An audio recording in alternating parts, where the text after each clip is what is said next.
I was just 14 when it slowly dawned on me.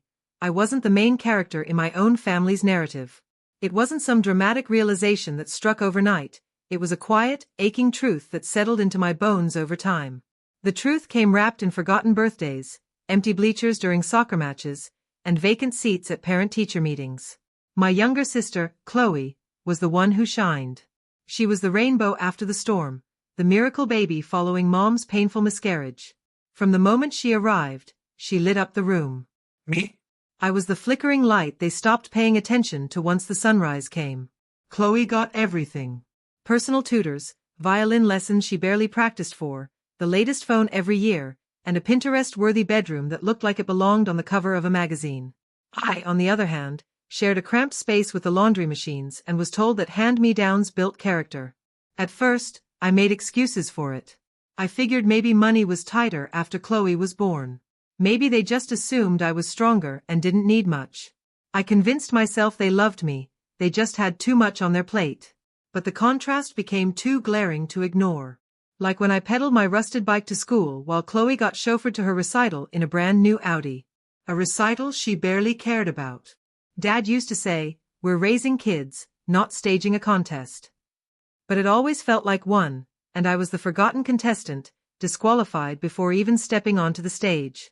Then came the Christmas before Chloe's 18th birthday. I had just gotten accepted into a nearby college with a full scholarship. I'd worked part-time jobs since I was 15, kept a 4.0 GPA, and even helped around the house, cleaning, cooking, tutoring Chloe. But none of that seemed to register. That morning, I woke up early out of habit, not excitement. I wasn't expecting anything. Maybe a card. If I got lucky, a hoodie. But then I saw it. Wrapped in metallic silver paper, tied with a ribbon big enough to wrap a stadium, there it was, sitting in the driveway. A brand new Lexus. I didn't need to ask who it was for. Chloe squealed and ran outside like she was filming a holiday commercial. Mom and Dad followed, glowing with pride, snapping photos, asking her to strike a pose with the bow like it was her coronation day. I stood behind the living room curtain, watching quietly. Waiting. Hoping. For what? I didn't even know. Eventually, Dad turned around. "We didn't forget you," he said, almost as an afterthought. He opened the garage door and wheeled out a used bicycle. Flat tire, rusted handlebars. "You can ride this to your classes," he added. It wasn't the lack of a car that stung. It wasn't even the beat-up bike. It was what came next. "You're the practical one," he said. "Chloe needs something nice for her internship. You don't care about that flashy stuff, right?" I said nothing. Just bit down hard on the inside of my cheek and nodded. "Thanks," I whispered. I spent the rest of that day hiding in the attic, watching snow drift past the tiny round window, trying to wrap my disappointment in silence like it was a gift I never wanted but had to pretend to be grateful for. But somewhere in that silence, something shifted. It wasn't a breakdown, it was the birth of a blueprint. From that day forward, I started planning. Quietly. Strategically. Every "you're used to less," and "you're strong enough," became fuel. I picked up more shifts at the campus bookstore. I taught myself how to code. I fixed broken websites for pocket money. When I wasn't working or studying, I was learning how to manage money. Taxes, investing, flipping old electronics, buying stock in companies people laughed at. I graduated early. With honors. Chloe. She quit her internship after a few weeks because it was too stressful, and took a gap year to recover. My parents didn't even blink. They sent her to Bali to unwind. I, meanwhile, lived in a shoebox apartment and worked out of my car between classes. Eventually, I pitched my tech service to a small investor. It wasn't glamorous at first, but it grew. Slowly. Quietly. Steadily. The invisible grind I had been mastering for years finally bloomed into something worth attention. And the first person to truly notice it was me. By the time Christmas rolled around during my final year of college, everything had changed. That old bike? Long gone. I drove something else now. But that part of the story comes next. Christmas morning returned exactly 1 year later, but this time, I didn't wake up beneath a drafty ceiling with snow leaking through broken panes. I opened my eyes in a penthouse suite overlooking the city skyline. Floor-to-ceiling glass. Heated floors. Everything earned. Nothing given. My company had just locked in a six-figure contract with a major cybersecurity firm. I had a 5-person team, growing recognition, and a custom Bentley Continental GT parked downstairs, a gift to myself after signing my first $1 million deal. But none of it was ever about the money. It was about no longer needing to knock on closed doors, hoping someone might hear me. This Christmas, though, I decided I'd return home. Not out of nostalgia. Not out of longing. I wanted them to see. No calls. No texts. Just me. Walking back into the story they never thought I'd rewrite. I didn't think. I didn't plan. I just drove.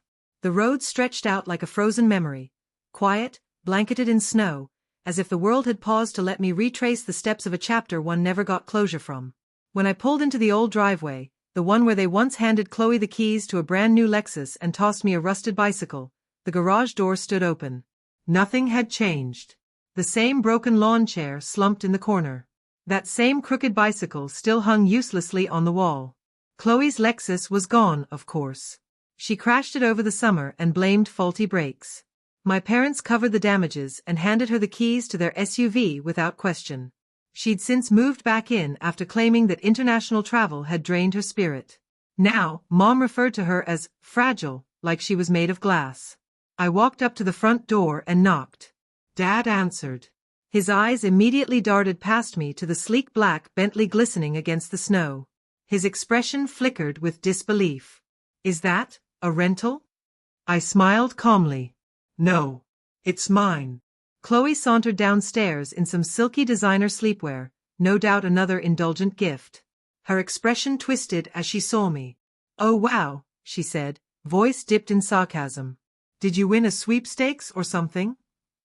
I let out a low laugh. The kind that didn't need explaining. Mom stepped out of the kitchen, still holding a mixing bowl, mid-holiday prep.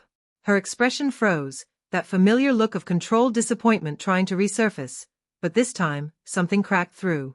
What are you doing here? She asked stiffly. I didn't answer right away. I took in the room, the same over-decorated tree, ornaments arranged with obsessive care. Piles of wrapped gifts beneath it, all color-coordinated. I noticed one with my name scrawled on the tag. Probably socks. Or a novelty mug. I figured I'd bring a gift of my own this year, I said, reaching into my coat. Their eyes followed my hand as I pulled out a white envelope. What's that? Dad asked, wariness creeping into his tone. I handed it to him. He unfolded the document, read silently, and his face drained of color. What is this? A deed, I said simply. To this house. Chloe gasped. The mixing bowl slipped from Mom's hand, shattering on the tile. I bought it, I continued, 3 weeks ago. I waited to say anything until the paperwork cleared. You bought our home? Mom barked. And now you just show up? No, I replied, my voice steady. I came because I could.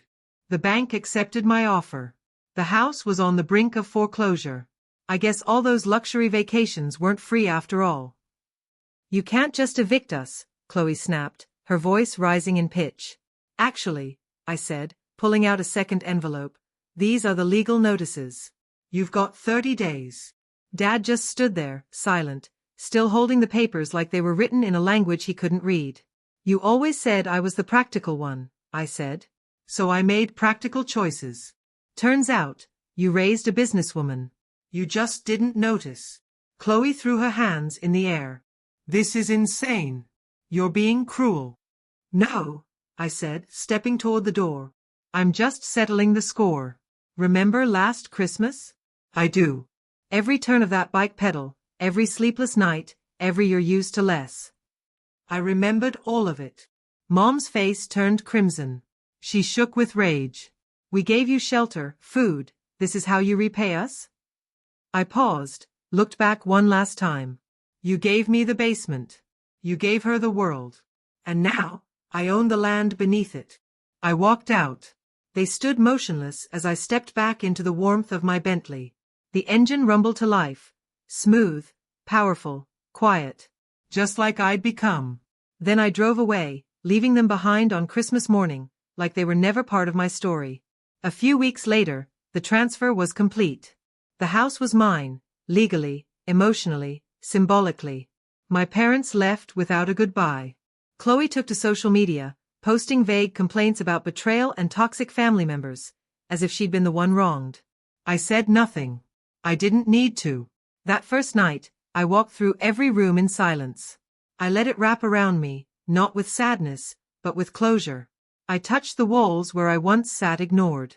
I stood in the spot where my tiny desk used to be.